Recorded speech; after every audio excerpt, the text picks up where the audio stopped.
সুন্দরবনে মাছ ধরা ও ভ্রমণ নিষেধাজ্ঞার কারণে কর্মহীন হয়ে পড়েছে মোংলা উপকূলের প্রায় 10,000 জেলে পরিবার। কর্মহীন হয়ে পড়া এ সময় সরকারি সহায়তা না পাওয়ায় তারা বেশি বিপাকে পড়েছেন। পরিবার পরিজন নিয়ে মানবেতর জীবনযাপন করছে পরিবারগুলো। আমাদের উঠে দাঁড়াতে হবে।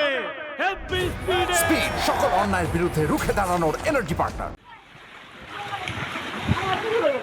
সুন্দরবনের ওপর নির্ভরশীল মংলার প্রায় 10,000 জেলে পরিবার।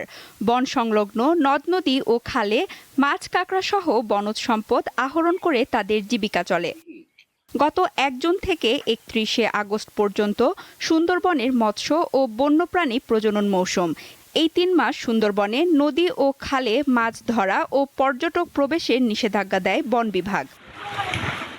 নিষেধাজ্ঞা কার্যকরের পরও মৎস্য ও বনজীবী পরিবারগুলোর কাছে পৌঁছায়নি কোনো ধরনের সরকারি সহায়তা। তাই দুশ্চিন্তায় পড়েছেন পরিবারগুলোর সদস্যরা। আমি এখনো কোনো সরকারি সহায়তা পাইনি।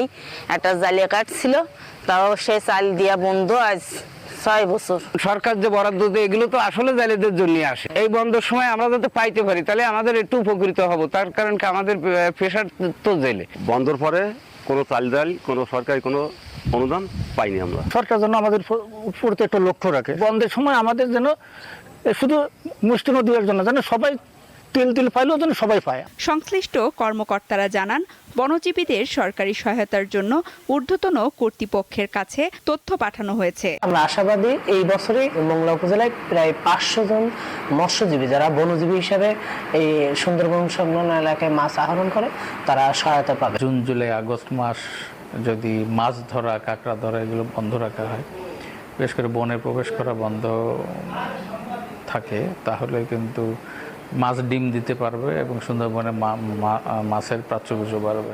জীববৈচিত্র্য রক্ষার পাশাপাশি সুন্দরবনের সাথে জড়িত পরিবারগুলোর জীবনমানের দিকে সরকারের দৃষ্টি রাখার দাবি সংশ্লিষ্টদের। সানজিদা স্নিগ্ধা, দীপ্ত, বার্তা কক্ষ।